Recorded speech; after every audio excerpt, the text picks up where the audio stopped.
করছি আজকের গল্প রাজশেখর বসুর লেখা বিরিঞ্চি বাবা।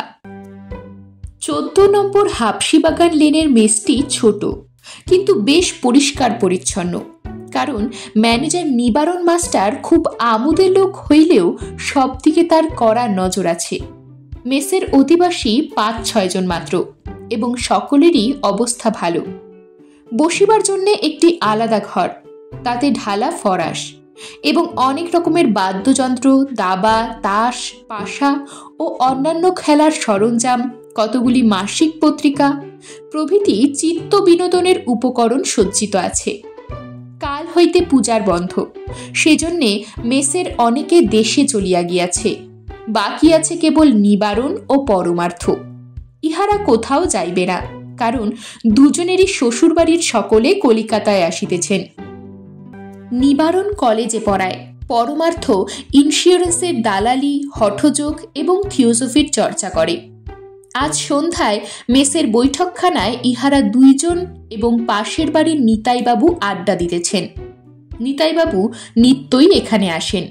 তার একটু বয়স হইয়াছে, সেজন্যে মেসের ছোকরার দল তাকে একটু সমীহ করে, অর্থাৎ পেছন ফিরিয়া সিগারেট খায়। নিতাইবাবু বলিতেছিলেন, চিত্তে সুখ নেই দাদা, ঝি বেটি পালিয়েছে, খুকিটার জ্বর, গিন্নি খিটখিট করছেন, আপিসে গিয়েও যে দুদণ্ড ঘুমুবো তার জো নেই। নতুন ছোট সাহেব বেটা যেন চোরকি ঘুরছে।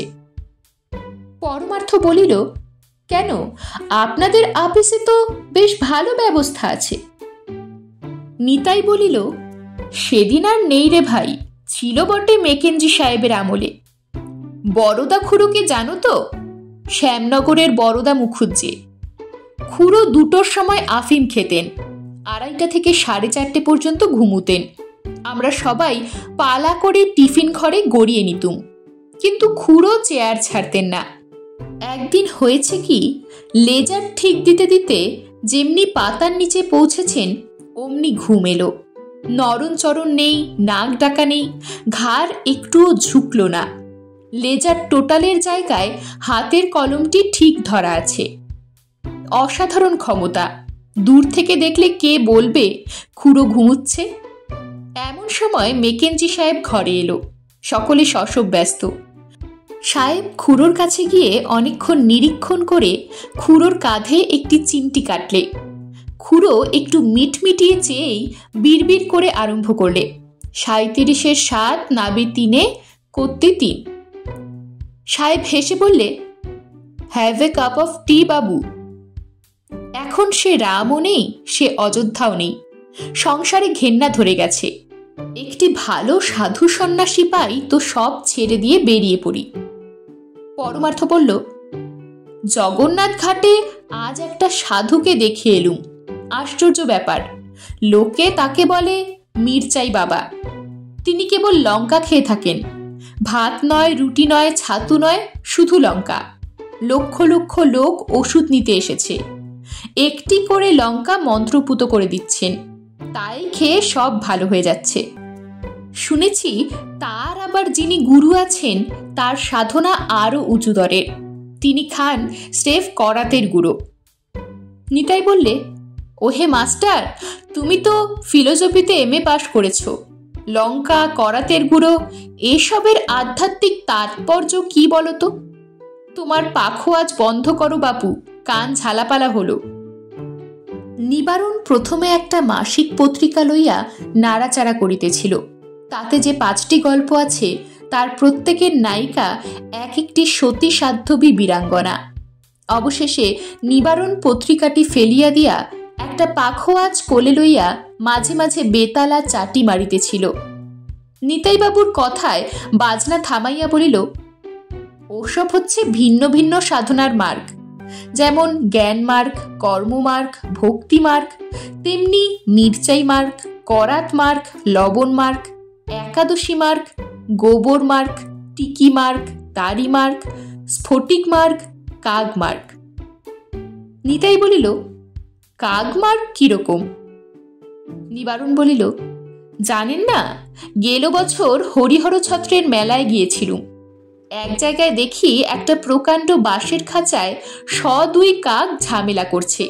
পাশে একটা লোক হাঁকছে, দো দো আনে কোয়ে, দো দো আনে। ভাবলুম বুঝি পেশোয়ারি কি মুলতানি কাক হবে, নিশ্চয়ই পড়তে জানে। একটা ধারিগোজ কাকের কাছে গিয়ে শীষ দিয়ে বললুম, পরো ময়না, চিত্রকূট কি ঘাট पर সীতারাম রাধা কিষান বলো চু চু। বেটা ঠোকরাতে এলো। কাকওয়ালা বললে, বাবু কৌয়া নেহি পড়তা। তবে কি করে বাপু? কাকের মাংস তো শুনতে পাই তেতো, লোকে বুঝি শুক্তো বানাবার জন্যে কেনে। বললে, তাও নয়, এই কাক খাঁচায় কয়েদ রয়েছে, 2 আনা খরচ করে যতগুলি ইচ্ছে কিনে নিয়ে জীবকে বন্ধন দশা হতে মুক্তি দাও, তোমারও মুক্তি হবে। ভাবলুম মোক্ষের মার কি বিচিত্র, অন্য লোকে মুক্তি পাবে তাই এই গরিব কাকওয়ালা বেচারা নিজের পরকাল নষ্ট করছে। একজন পাপ না করলে আর একজনের পুণ্য হবার জো নেই।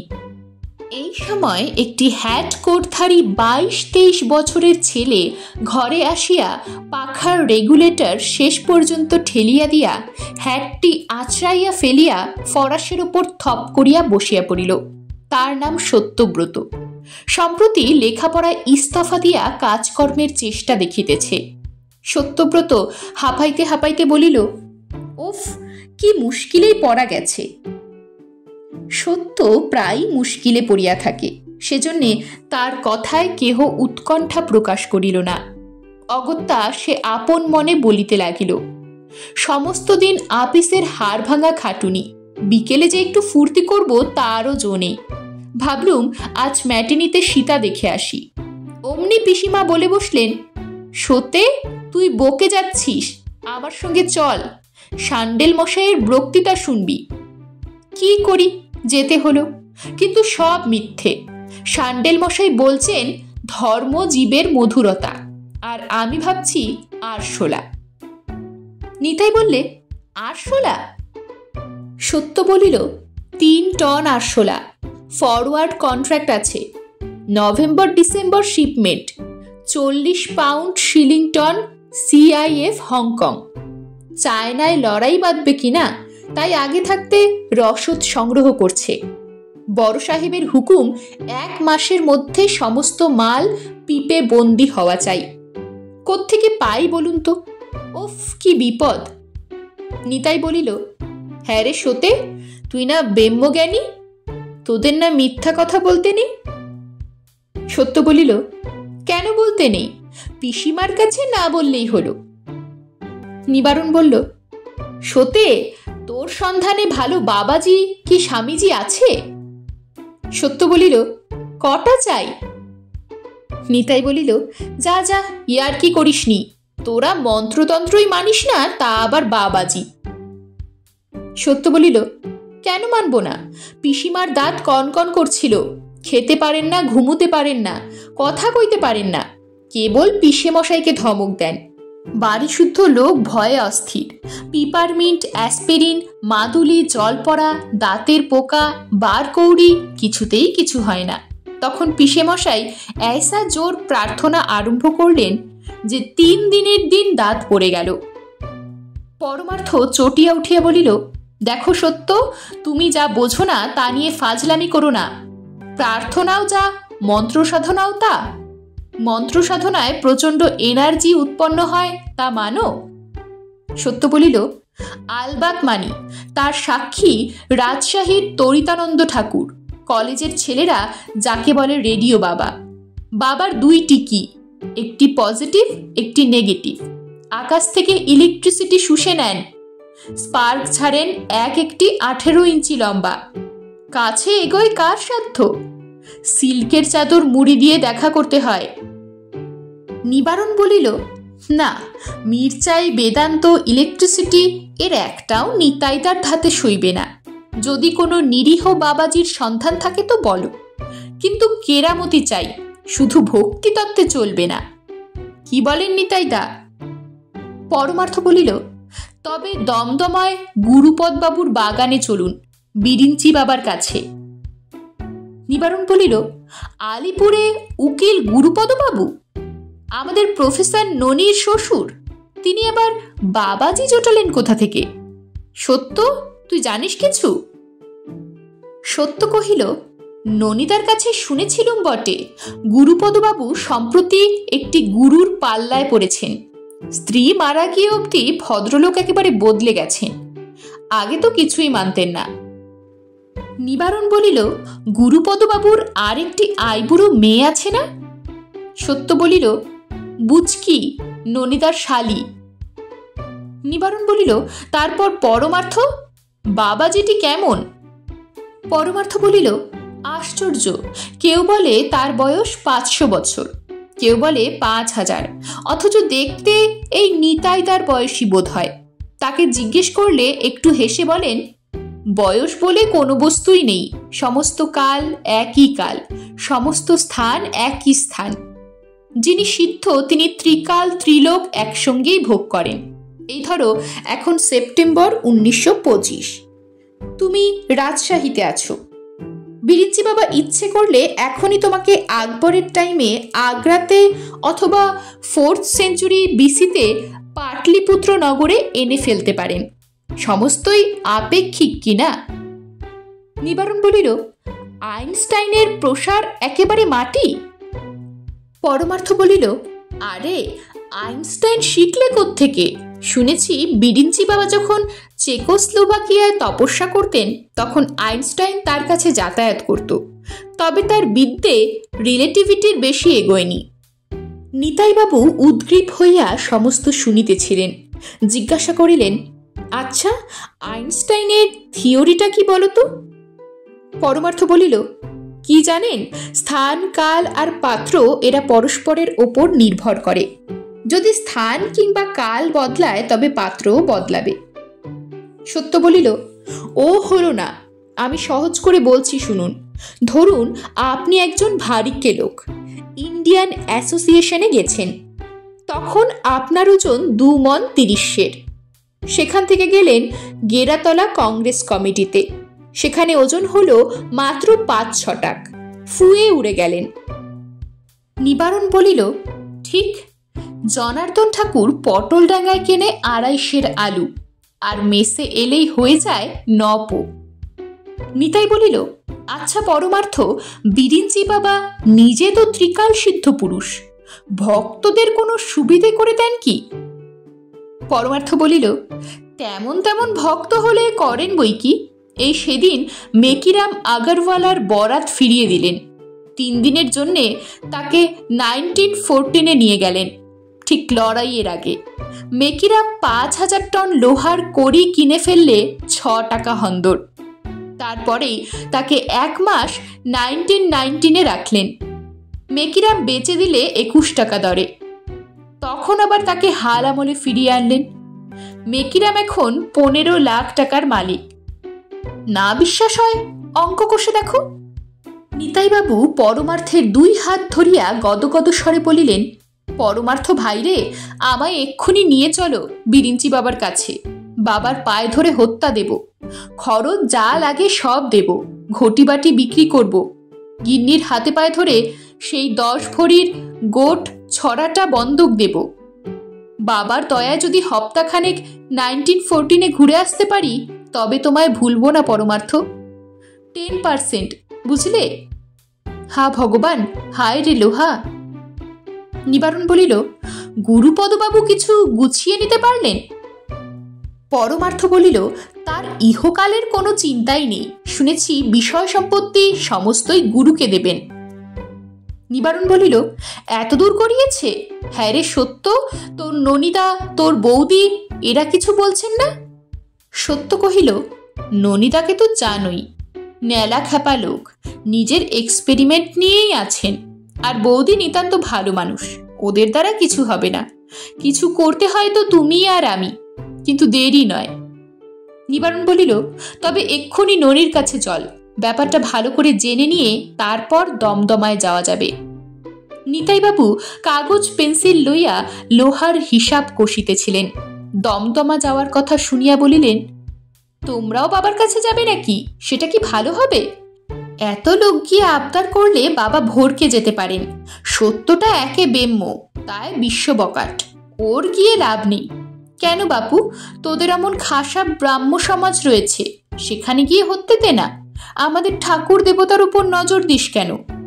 আমি বলি কি, আগে আমি আর পরমার্থ যাই, তারপর আরেকদিন না হয় নিবারণ যেও। নিবারণ বলিল, না না, আপনার কোনো ভয় নেই, আমরা মোটেই আবদার করব না, শুধু একটু শাস্ত্রালাপ করব। সুবিধে হয়তো কাল বিকেলেই সব একসঙ্গে যাওয়া যাবে। প্রফেসর ননি কোনো কালে প্রফেসরই করে নাই, কিন্তু অনেকগুলি পাশ করিয়াছে।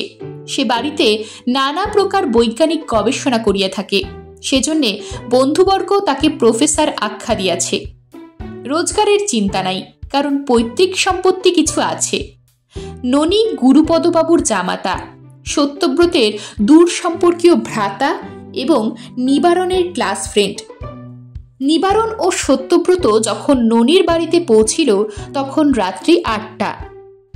বাহিরের ঘরে কেহ নাই। চাকর বলিল, বাবু এবং বৌমা ভেতরে উঠানে আছেন। নিবারণ ও সত্য অন্দরে গিয়া দেখিল, উঠানের এক পাশে একটি উনানের ওপর প্রকাণ্ড ডেকচিতে সবুজ রঙের কোনো পদার্থ সিদ্ধ হইতেছে। ননির স্ত্রী নিরুপমা তাহা কাঠি দিয়া ঘাটিতেছে। পাশের বারান্দায় একটা হারমোনিয়াম আছে, তাহা হইতে একটা রবারের নল আসিয়া ডেকচির ভেতরে প্রবেশ করিয়াছে। প্রফেসর ননি মালকোচা মারিয়া কোমরে হাত দিয়া দাঁড়াইয়া আছে। নিবারণ বলিল, এ কি বৌদি, এত শাগের ঘণ্ট কার জন্যে রাখছেন? নিরুপমা বলিল, শাগ নয়, ঘাস সেদ্ধ হচ্ছে, ওর কত রকম খেয়াল হয় জানেন তো। নিবারণ বলিল, সেদ্ধ হচ্ছে কেন? ননির বুঝি কাঁচা ঘাস আর হজম হয় না? ননি বলিল, নিবারণ, ইয়ার কি নয়, পৃথিবীতে আর অন্নাভাব থাকবে না। নিবারণ বলিল, সকলেই তো প্রফেসর ননি বা রোমান্থক জীব নয় যে ঘাস খেয়ে বাঁচবে।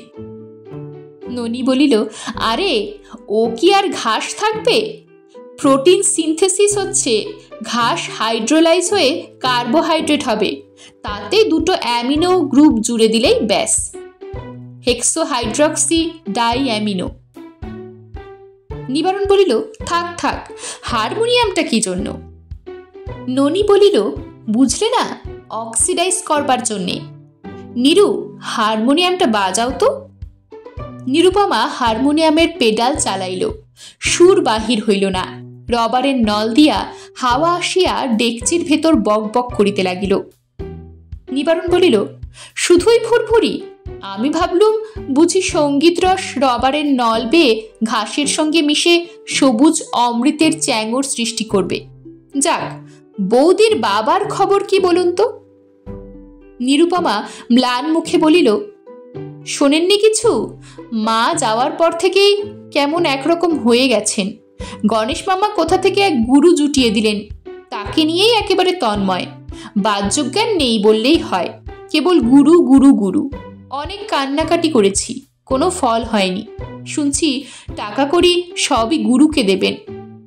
বুঝকিটার জন্যেই ভাবনা, তার কাছেই গিয়ে থাকতুম, কিন্তু শাশুড়ির অসুখ, এ বাড়ি ছেড়ে যেতে পারছি না। সত্য বলিল, আচ্ছা ননিদা, তুমি তো বুঝিয়ে সুঝিয়ে বলতে পারো। ননি বলিল, তা কখনো পারি? শ্বশুর মশাই ভাববেন বেটার সম্পত্তির লোভে আমার ধর্মকর্মের ব্যাঘাত করতে এসেছে। সত্য বলিল, তবে হুকুম দাও, প্রহারেণ ধনঞ্জয় করে দি।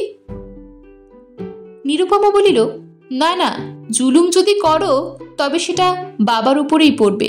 বাবাকে কষ্ট না দিয়ে যদি কিছু করতে পারো তো দেখো। সত্য বলল, বড় শক্ত কথা। আচ্ছা বৌদি, বিরিঞ্চি ব্যাপারটা কিরকম বলুন তো? নিরুপমা বলতে শুরু করিল, ব্যাপার প্রায় মাসখানেক থেকে চলছে। দমদমার বাগানে আছেন, সঙ্গে আছে তার চেলা ছোট মহারাজ ক্যাবলানন্দ। গণেশ মামা খিদমত করছেন, বাবা দিনরাত সেখানেই পড়ে আছেন। রোজ 200-300 ভক্ত গিয়ে ধর্ণা দিচ্ছে। বিরিঞ্চি বাবার অদ্ভুত কথাবার্তা শোনবার জন্যে হাঁ করে আছে। প্রতি রবিবার রাত্রে হোম হচ্ছে, তা থেকে এক একদিন এক একটি দেবতার আবির্ভাব হচ্ছে। কোনোদিন রামচন্দ্র, কোনোদিন ব্রহ্মা, কোনোদিন যিশু, কোনোদিন শ্রীচৈতন্য। যাকে তাকে হোম ঘরে ঢুকতে দেওয়া হয় না। যারা খুব বেশি ভক্ত তারাই যেতে পারে। ব্রহ্মা বেরোনোর দিন আমি ছিলুম। সত্য বলিল, কিরকম দেখলেন? নিরুপমা বলিল, আমি কি ছাই ভালো করে দেখেছি? অন্ধকার ঘরে হোমকুণ্ডর পেছনে আবছায়ার মতো প্রকাণ্ড মূর্তি, 4টে মুন্ডু, লম্বা লম্বা দাড়ি। আমার তো দেখেই দাঁতে দাঁত লেগে ফিট হলো। গণেশ মামা ঘর থেকে টেনে বার করে দিলেন। বুচকির বরং সাহস আছে, প্রায়ই দেখছে কিনা। কাল নাকি মহাদেব বার হবেন। নিবারণ বলিল, কাল একবার আমরা বিরিঞ্চি বাবার চরণ দর্শন করে আসি। যদি তার দয়া হয় তবে কপালে হয়তো মহাদেব দর্শনও হবে। নিরুপমা বলিল, গণেশ মামাকে বশ করুন, তিনি হুকুম না দিলে হোম ঘরে ঢুকতে পাবেন না। নিবারণ বলিল, সে আমি করে নেব, কিন্তু সতে তোকে নিয়ে যেতে সাহস হয় না। তোর মুখ বড় আলগা, তুই হেসে ফেলবি। সত্য তার সমস্ত দেহ নাড়িয়া বলিল, কখনো নয়, তুমি দেখে নিও, হাসে কোন শাইল। নিবারণ বলিল, ও কি জিভ বার করলি যে? সত্য বলিল, বৌদি, খুব সামলে নিয়েছি, পিসিমার কাছে বললে রক্ষে থাকতো না। নিবারণ বলিল, তবে আজ আমরা চলি। হ্যাঁ, ভালো কথা। ননি, এমন কিছু বলতে পারো যাতে খুব ধোয়া হয়? ননি বলিল, কিরকম ধোয়া? যদি লাল ধোয়া চাও তবে নাইট্রিক অ্যাসিড অ্যান্ড তামা, যদি বেগুনি চাও তবে আয়োডিন ভেপার, যদি সবুজ চাও। নিবারণ বলিল, আরে না না, প্লেন ধোয়া চাই। ননি বলিল, তাহলে ট্রাই নাইট্রো ডাই মিথাইল। নিবারণ কান চাপিয়া বলিল, আবার আরম্ভ করলে রে বৌদি, এটাকে নিয়ে আপনার চলে কি করে?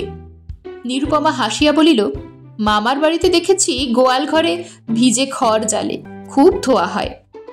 নিবারণ বলিল, ইউরেকা বৌদি, আপনি নোবেল প্রাইজ পাবেন, ননিটার কিচ্ছু হবে না। নিরুপমা বলিল, ধোয়া দিয়ে করবেন কি? নিবারণ বলিল, ছুঁচোর উপদ্রব হয়েছে, দেখি তাড়াতে পারি কিনা। গুরুপদবাবুর দমদমার বাগান বাড়ি পূর্বে বেশ সুসজ্জিত ছিল, কিন্তু তার পত্নী গত হওয়া অবধি হতশ্রী হইয়াছে। সম্প্রতি বিরিঞ্চি বাবার অধিষ্ঠান হেতু বাড়িটি মেরামত করানো হইয়াছে এবং জঙ্গলও কিছু কিছু সাফ হইয়াছে, কিন্তু পূর্বের গৌরব ফিরিয়া আসে নাই। গুরুপদবাবু সংসারের কোনো খবর রাখেন না। তার শ্যালক গণেশই এখন সপরিবারে আধিপত্য করিতেছেন। বৈকাল 5টার সময় নিবারণ, সত্যব্রত, পরমার্থ এবং নিতাইবাবু আসিয়া পৌঁছিলেন। বাড়ির নিচে একটি বড় ঘরে শতরঞ্চ বিছাইয়া ভক্তবৃন্দের বসিবার ব্যবস্থা করা হইয়াছে। তার একপাশে একটি তক্তপোষে গদি এবং বাঘের ছাপ মারা রাগের ওপর বিরিঞ্চি বাবার আসন। পাশের ঘরে ভক্ত মহিলাগণের স্থান। বাবাজি এখনো তার সাধন কক্ষ হইতে নামেন নাই। ভক্তের দল উদ্গ্রীব হইয়া বসিয়া আছে এবং মৃদুস্বরে বাবার মহিমা গুঞ্জন করিতেছে। একটি সাহেবী পোশাক পরা প্রৌঢ় ব্যক্তি অশেষ কষ্ট স্বীকার করিয়া পা মুড়িয়া বসিয়া আছেন এবং অধীর হইয়া মাঝে মাঝে তার কামানো গোফে পাক দিতেছেন। ইনি মিস্টার O.K. সেন। সম্প্রতি কয়লার খনিতে অনেক টাকা লোকসান দিয়া ধর্মে কর্মে মন দিয়াছেন। পরমার্থ ও নিতাইবাবুকে ঘরে বসাইয়া নিবারণ ও সত্যব্রত বাহিরে আসিল এবং বাগানের চারিদিক প্রদক্ষিণ করিয়া ফটকের কাছে উপস্থিত হইল। ফটকের পাশেই এক সারি টালি ছাওয়া ঘর, তাতে আস্তাবল এবং কোচমান, দারোয়ান, মালি ইত্যাদির থাকিবার স্থান।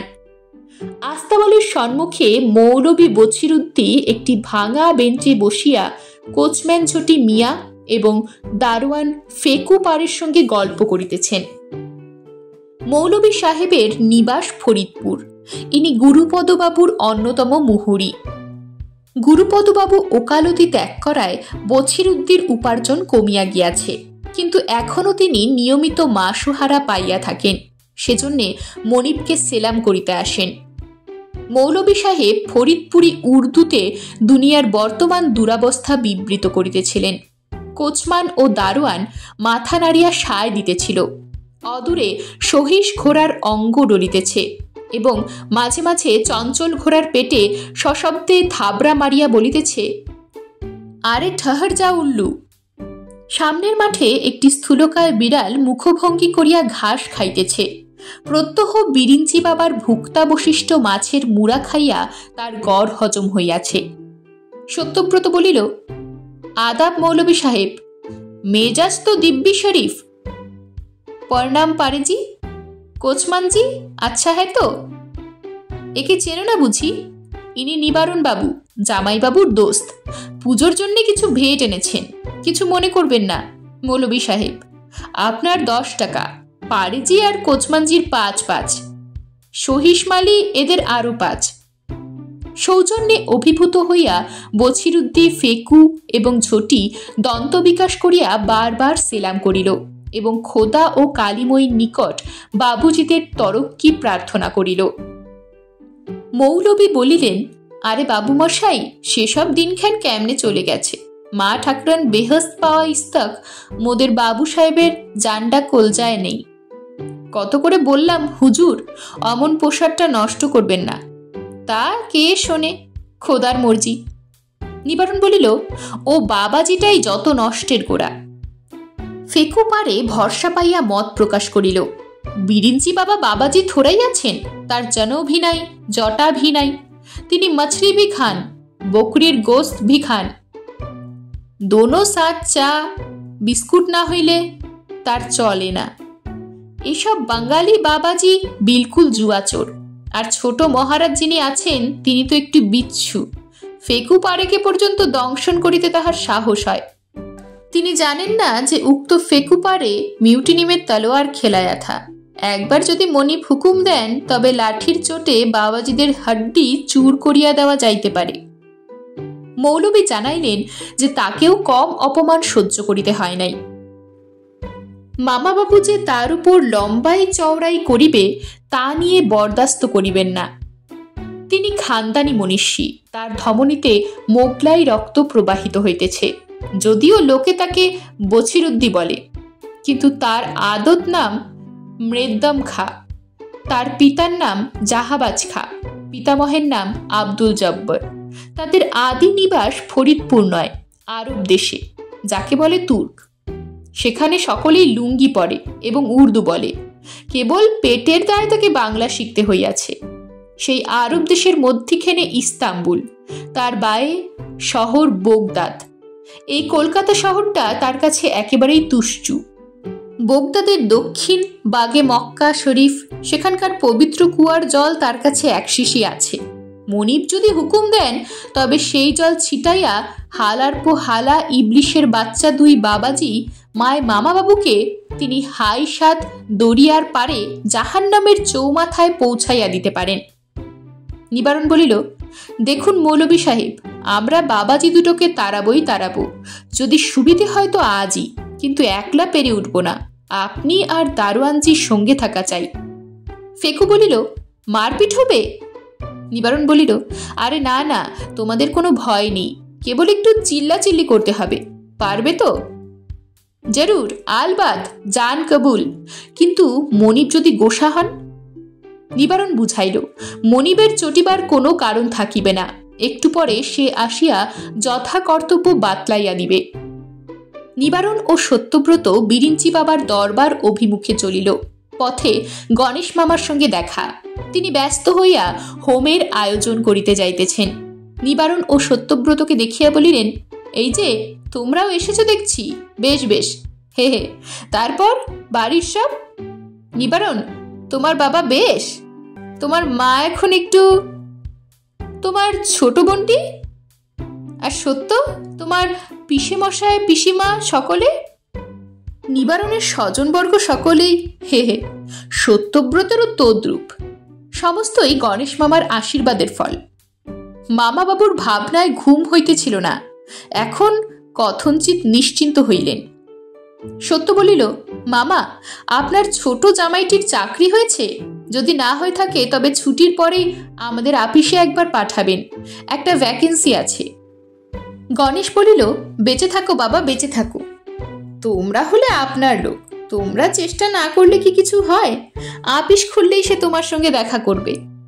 নিবারণ বলিল, মামা বাবু, একটি নিবেদন আছে, দেব দর্শন করিয়ে দিতে হবে। গণেশ বলিল, তা যাও না বাবার কাছে, সকলেই তো গেছে। নিবারণ বলিল, ও দেবতা তো দেখবই, আসল দেবতা দেখতে চাই হোম ঘরে। গণেশ মামা সভয়ে জিভ কাটিয়া বলিলেন, বাপরে, সে কি হয়?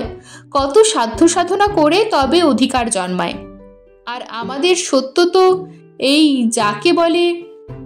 নিবারণ বলিল, ব্রহ্মজ্ঞানী, কিন্তু ওর ব্রহ্মজ্ঞান এখনো হয়নি। সত্য হচ্ছে দৈত্যকুলের প্রহ্লাদ, হিঁদুয়ানিটা ঠিক বজায় রেখেছে। ও গীতা আওড়ায়, থিয়েটার দেখে, সত্যনারায়ণের সিন্নি, মদনমোহনের খিচুড়ি ভোগ, কালীঘাটের কালিয়া সমস্ত খায়।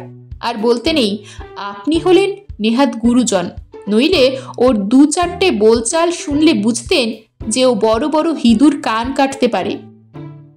গণেশ বলিল, যাই করুক, জাত গেলে আর ফিরে আসে না। তুমিও তো শুনতে পাই অখাদ্য খাও। নিবারণ বলিল, সে তো সবাই খায়, গুরুপদবাবুও ঢের খেয়েছেন। তাহলে দেবদর্শন হবে না? নিতান্তই নিরাশ করবেন? আচ্ছা, তবে চললুম। সত্য বলিল, প্রণাম মামা বাবু। হ্যাঁ, একটা কথা, আমি বলি কি, আপনার জামাইটি এখন মাস 4-5 টাইপরাইটিং শিখুক, একেবারে আনারি। তাকে ঢুকিয়ে দিয়ে আমি সাহেবের কাছে অপদস্থ হব। নেক্সট ভ্যাকেন্সিতে বরং চেষ্টা করা যাবে। গণেশ বলিল, আরে না না, চাকরি একবার ফসকে গেলে কি আর সহজে মেলে? না সত্য, লক্ষ্মী বাবা আমার, চাকরিটি করে দিতেই হবে। হ্যাঁ, কি বলছিলে? তুমি এখন গীতা টিতা পড়ে থাকো? খুব ভালো। তা হোম ঘরে গেলে তেমন দোষ হবে না, একটু গঙ্গা জল মাথায় দিয়ে যেও দুজনেই। আচ্ছা, তাহলে জামাইটির কথা ভুলো না। গণেশ মামা তফাতে গেলে নিবারণ বলিল, এখন পর্যন্ত তো বেশ আশাজনক বোধ হচ্ছে, শেষ রক্ষা হলেই হয়। অমূল্য, হাবলা এরা সব এসেছে? সত্য বলিল, হ্যাঁ, তারা দরবারে রয়েছে, ঠিক সময় হাজির হবে। আচ্ছা নিবারণদা, মামা বাবুর কিছু বকরা আছে নাকি? নিবারণ বলিল, ভগবান জানেন, গুরুপদবাবু যতদিন সংসারে নির্লিপ্ত থাকেন, মামা বাবুর ততদিনই সুবিধে। বিরিঞ্চি বাবা সভা অলঙ্কৃত করিয়া বসিয়াছেন। তার চেহারাটি বেশ লম্বা চওড়া, গৌরবর্ণ, মণ্ডিত মুখ। সুস্পষ্ট গালের আড়াল হইতে 2টি উজ্জ্বল চোখ উকি মারিতেছে। 2 পয়সা দামের সিঙ্গারার মতো সুবৃহৎ নাক, মৃদু হাস্যমণ্ডিত প্রশস্ত ঠোঁট, তার নিচে খাজে খাজে চিবুকের স্তর নামিয়াছে। স্বামীগিরির উপযুক্ত মূর্তি, অঙ্গে গৈরিক রঞ্জিত আলখাল্লা, মস্তকে ঐরূপ কান ঢাকা টুপি। বয়স ঠিক 5000 বলিয়া বোধ হয় না, যেন 50 কি 55। বাবার বেদির নিচে ডান দিকে ছোট মহারাজ ক্যাবলানন্দ বিরাজ করিতেছেন। ইহার বয়স কয় শতাব্দী তাহা ভক্তগণ এখনো নির্ণয় করেন নাই, তবে দেখিতে বেশ জোয়ান বলিয়াই মনে হয়। ইনিও গুরুর অনুরূপ বেশধারী, তবে কাপড়টা সস্তা দরের। বেদির নিচে বাদিকে শীর্ণকায় গুরুপদবাবু বেদিতে মাথা ঠেকাইয়া অর্ধশায়িত অবস্থায় আছেন, জাগ্রত কি নিদ্রিত বুঝিতে পারা যায় না। পাশের ঘরে মহিলাগণের প্রথম শ্রেণীতে একটি 17-18 বছরের মেয়ে লাল শাড়ির ওপর এলো চুল মেলিয়া বসিয়া আছে এবং মাঝে মাঝে গুরুপদবাবুর দিকে করুণ নয়নে চাহিতেছে। সে বুচকি, গুরুপদবাবুর কনিষ্ঠা কন্যা। ভক্তবৃন্দের অনেকে শটান লম্বা অবস্থায় উপুর হইয়া যুক্তকর সম্মুখে প্রসারিত করিয়া পড়িয়া আছেন। অবশিষ্ট সকলে হাতজোড় করিয়া পা ঢাকিয়া বাবার বচনামৃত পানের জন্যে উদ্গ্রীব হইয়া বসিয়া আছেন। সত্য ভূমিষ্ঠ হইয়া প্রণাম করিয়া ভক্তমণ্ডলীর ভেতরে বসিয়া পড়িল। নিবারণ ছোট মহারাজের বাধা অগ্রাহ্য করিয়া একেবারে বিরিঞ্চি বাবার পা জড়াইয়া ধরিল। বাবা প্রসন্ন হাস্যে বলিলেন, চেনা চেনা বোধ হচ্ছে। নিবারণ বলিল, অধমের নাম নিবারণ চন্দ্র। বিরিঞ্চি বলিল, নিবারণ? ও, এখন বুঝি তোমার এই নাম? কোথায় যেন দেখেছি তোমায়। নেপালে? মুর্শিদাবাদে।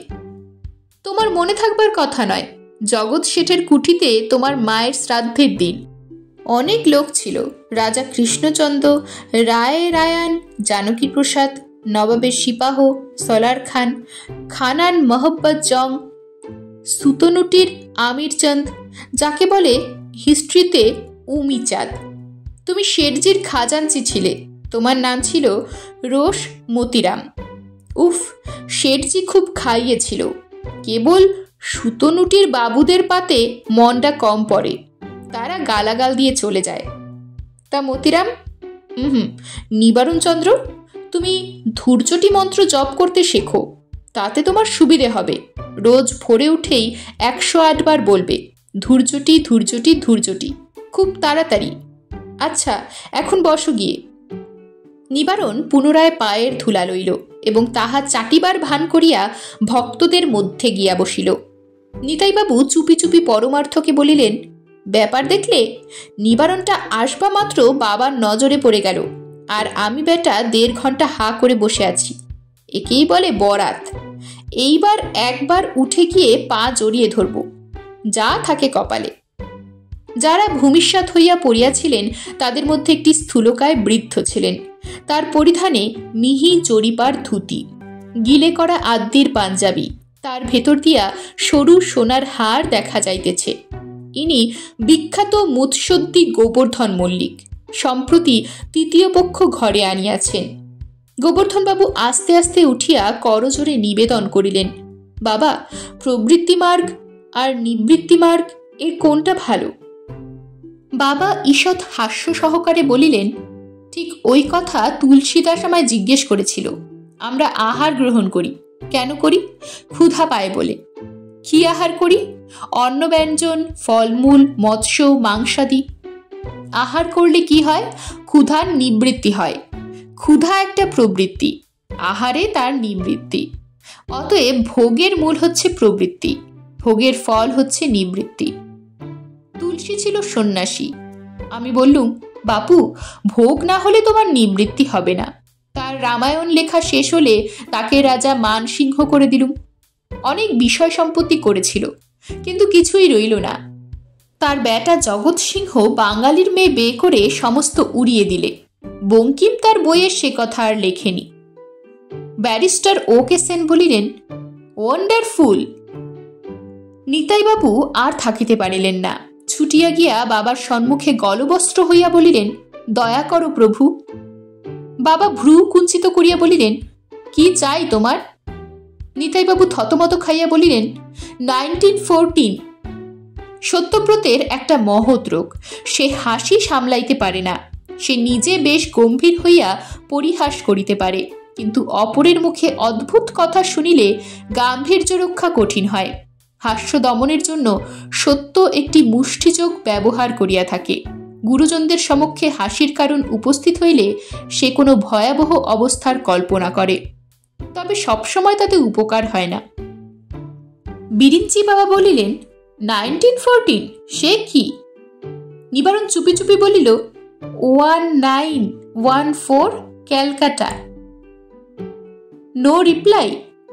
Try again miss. সত্যব্রত ধ্যান করিতে লাগিল।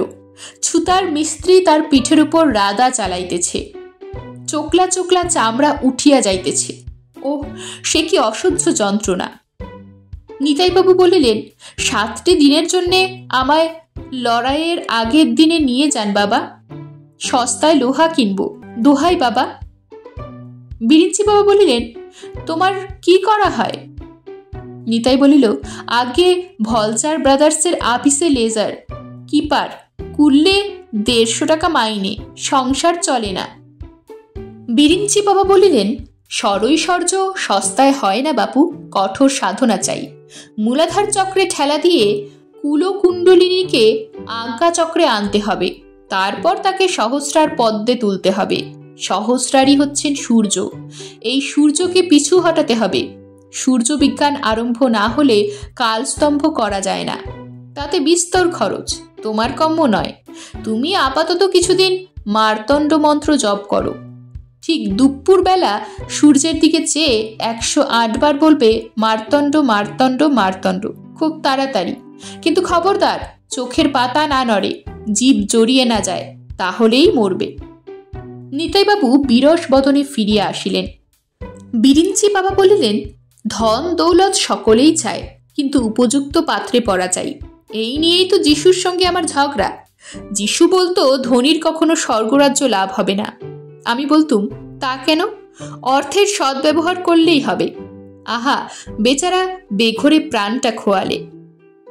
মিস্টার সেন সবিস্ময়ে বলিলেন, এক্সকিউজ মি প্রভু, আপনি কি জিসাস ক্রাইস্টকে চেনেন? বিরিঞ্চি বলিল, যিশু তো সেদিনকার ছেলে। মিস্টার সেন বলিল, মাই গড! সত্যের কানের ভেতর গঙ্গা ফড়িং, নাকের ভেতর গুবরে পোকা কুড়িয়া কুড়িয়া খাইতেছে। মিস্টার সেন নিবারণকে জিজ্ঞাসা করিলেন, ইনি তাহলে গৌতম বুদ্ধাকেও জানতেন? নিবারণ বলিল, নিশ্চয়ই। গৌতম বুদ্ধ কোন ছাড়? প্রভু মনু পরাশের সঙ্গে এক ছিলিমে গাঁজা খেতেন। সবার সঙ্গে ওর আলাপ ছিল। ভগীরথ, টুটেনখামেন, নেবু, চাঁদ নাজার, পিথেকান্থ্রোপাস, ইরেক্টাস, মায়, মিসিং লিঙ্ক। মিস্টার সেন চক্ষু কপালে তুলিয়া বললেন, মাই গড! 7টা বাঘ সত্যর পিছনে তাড়া করিয়াছে, সামনে 3টা ভালুক থাবা তুলিয়া দাঁড়াইয়া আছে। বিরিঞ্চি বাবা কহিলেন, একবার মহাপ্রলয়ের পর বৈবসত্য আমায় বললে, নীল লোহিত কল্পে কি না, শ্বেতবরাহ কল্প তখন শুরু হয়েছে। বৈবসত্য বললে, মানুষ তো সৃষ্টি করলুম, কিন্তু বেটারা দাঁড়াবে কোথা, খাবে কি? চারিদিকে জল থই থই করছে। আমি বললুম, ভয় কি বিবু, আমি আছি। সূর্য বিজ্ঞান আমার মুঠোর মধ্যে। সূর্যের তেজ বাড়িয়ে দিলুম। চো চো করে জল শুকিয়ে গেল। বসুন্ধরা ধনধান্যে ভরে উঠল। চন্দ্র সূর্য চালাবার ভার আমারই উপরে কিনা? মিস্টার সেন কেবল মুখ বেদান করিলেন। সত্য মরিয়া গিয়াছে। পঞ্জাব মেলের সঙ্গে দার্জিলিং সেলের কলিশন, রক্তারক্তি। পিসিমা? কিছুতেই কিছু হল না। পুঞ্জীভূত হাসি সত্যব্রতের চোখ নাক মুখ ফাটিয়া বাহির হইবার উপক্রম করিল। সে তখন নিরুপায় হইয়া বিপুল চেষ্টায় হাসিকে কান্নায় পরিবর্তিত করিল এবং 2 হাতে মুখ ঢাকিয়া ভেউ ভেউ করিয়া উঠিল। বিরিঞ্চি বাবা বলিলেন, কি হয়েছে, কি হয়েছে? আহা, ওকে আসতে দাও আমার কাছে। সত্য নিকটে গিয়া বলিল, উদ্ধার করো বাবা, মানব জন্মে ঘেন্না ধরে গেছে। আমায় হরিণ করে সেই ক্রেতা যুগে কর্ণমুনির আশ্রমে ছেড়ে দাও বাবা। অর্থ চাই না, মান চাই না, স্বর্গও চাই না, শুধু 4টি কচি ঘাস শকুন্তলার নিজের হাতে ছেঁড়া, আর 1 জোড়া শিং দিও প্রভু, দুষ্মন্তটাকে যাতে গুতিয়ে দিতে পারি। নিবারণ বেগতিক দেখিয়া বলিল, ছেলেটার মাথা খারাপ হয়ে গেছে বাবা, বিস্তর শোক পেয়েছে কিনা। ঘড়িতে 7টা বাজিল। দৈনিক পদ্ধতি অনুসারে এই সময় বিরিঞ্চি বাবা হঠাৎ তুরীয় অবস্থাপ্রাপ্ত হইলেন। তিনি চক্ষু বুঝিয়া কাঠ হইয়া বসিয়া রহিলেন। কেবল তার ঠোঁট দুটি ঈষৎ নড়িতে লাগিল। মামাবাবু, চেলা মহারাজ এবং 2 জন ভক্ত বাবার শ্রীবপু চ্যাংদোলা করিয়া সাধন কক্ষে লইয়া গেলেন। সভা আজকের মতো ভঙ্গ হইল। ভক্তগণ ক্রমশ বিদায় হইতে লাগিলেন। নিতাইবাবু বলিলেন, বিষের সঙ্গে খোঁজ নেই কুলোপনা চক্কর। এরকম বাবাজি আমার পোষাবে না। ক্ষমতা যদি থাকে তবে 2-4টে নমুনা দেখা না বাপু, তা নয় সত্য যুগে কি করেছিলেন তারই ব্যাখ্যান। চলো পরমার্থ, 7:20 ট্রেন এখনো পাওয়া যাবে। নিবারণ আর সতেটার খোঁজে দরকার নেই, তারা নিজের নিজের পথ দেখবে। দেখো পরমার্থ, কাল না হয় মির্চাই বাবার কাছেই নিয়ে চলো। সত্যব্রত বুচকিকে খুঁজিয়া বাহির করিয়া বলিল, দেখুন একটু চা খাওয়াতে পারেন? নিবারণ, দাও, আসবে এখনই। ওফ, গলাটা বড্ড চিড়ে গেছে। বুচকি বলিল, চিরবে না, যা চেঁচাচ্ছিলেন। জল গড়িয়ে দিচ্ছি, বসুন একটু। আচ্ছা, আমার বাবার সামনে কি কাণ্ডটা ধরলেন বলুন তো? কি ভাববেন তিনি? সত্য মনে মনে বলিল, তোমার বাবা তো বেহুশ ছিলেন। প্রকাশ্যে বলিল, একটু বাড়াবাড়ি করে ফেলেছি নয়? ভারী অন্যায় হয়ে গেছে, আর কখনো অমন হবে না। আপনার বাবার কাছে মাপ চেয়ে তাকে খুশি করে তবে বাড়ি ফিরব। বুচকি বলিল, বাবার আবার খুশি অখুশি, বেঁচে আছেন এই পর্যন্ত, কে কি করছে বলছে তা জানতেও পারছেন না। সত্য বলিল, থাকবে না, এমন দিন থাকবে না, আপনি দেখে নেবেন, ওই যে নিবারণদা আসছেন। রাত ৯টা, হোম আরম্ভ হইয়াছে, ভক্তের দল পূর্বেই বিদায় হইয়াছে। হোম ঘরে আছেন কেবল বিরিঞ্চি বাবা, গুরুপদবাবু, বুচকি, মামাবাবু, নিবারণ, সত্যব্রত এবং গোবর্ধন বাবু। ইনি একজন বিশিষ্ট ভক্ত, বাবার জন্যে তেতলা আশ্রম নির্মাণ করিয়া দিবার প্রতিশ্রুতি দিয়াছেন। হোমঘরটি ছোট, দরজা জানলা প্রায় সমস্তই বন্ধ। প্রবেশের পথ মামাবাবু আগলাইয়া দাঁড়াইয়া আছেন। ছোট মহারাজ অর্থাৎ ক্যাবলানন্দ বাবার নৈশ আহার চরু প্রস্তুত করিবার জন্যে অন্যত্র ব্যস্ত আছেন। ঘরে একটি মাত্র ঘৃত প্রদীপ মিটমিট করিতেছে। বিরিঞ্চি বাবা যোগাসনে ধ্যানমগ্ন। সম্মুখে হোমকুণ্ড, পেছনে গুরুপদবাবু ও তার কন্যা উপবিষ্ট। তাহাদের এক পাশে নিবারণ ও সত্যব্রত, অপর পাশে গোবর্ধনবাবু বসিয়া আছেন। অনেকক্ষণ ধ্যানস্থ থাকিয়া বিরিঞ্চি বাবা কৌশা হইতে জল লইয়া চতুর্দিকে ছড়াইয়া দিলেন। ঘৃত প্রদীপ নিবিয়া গেল।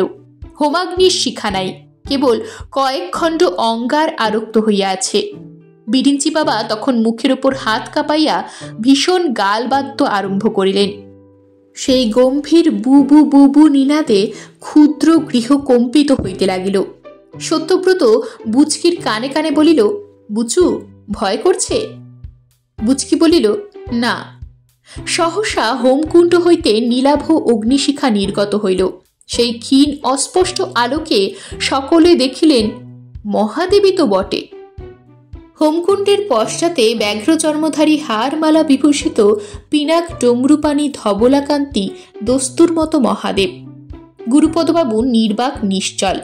গোবর্ধন মল্লিক তার কারবার এবং তৃতীয় পক্ষ সংক্রান্ত অভাব অভিযোগ করুণ স্বরে দেবাদিদেবকে নিবেদন করিতে লাগিলেন।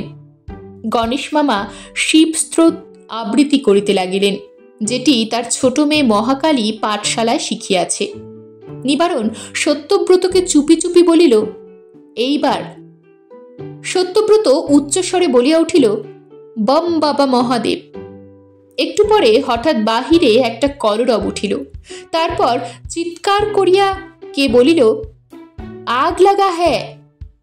বিরিঞ্চি বাবার গালবাদ্য থামিল। তিনি চঞ্চল হইয়া ইতস্তত চাহিতে লাগিলেন। মামাবাবু ব্যস্ত হইয়া বাহিরে গেলেন। আগুন আগুন, বেরিয়ে আসুন শিগগির। ঘন ধোঁয়া কুণ্ডলি পাকাইয়া ঘরে ঢুকিতে লাগিল। বিরিঞ্চি বাবা এক লাফে গৃহত্যাগ করিলেন।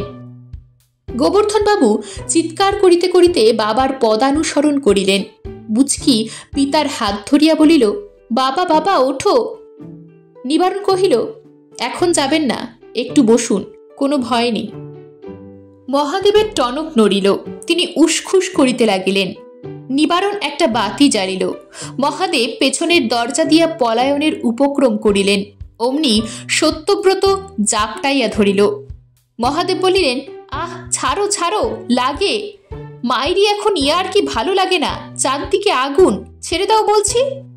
সত্যব্রত কহিল, আরে অত ব্যস্ত কেন, একটু আলাপ পরিচয় হোক, তারপর ক্যাবলারাম, কতদিন থেকে দেবতাগিরি করা হচ্ছে।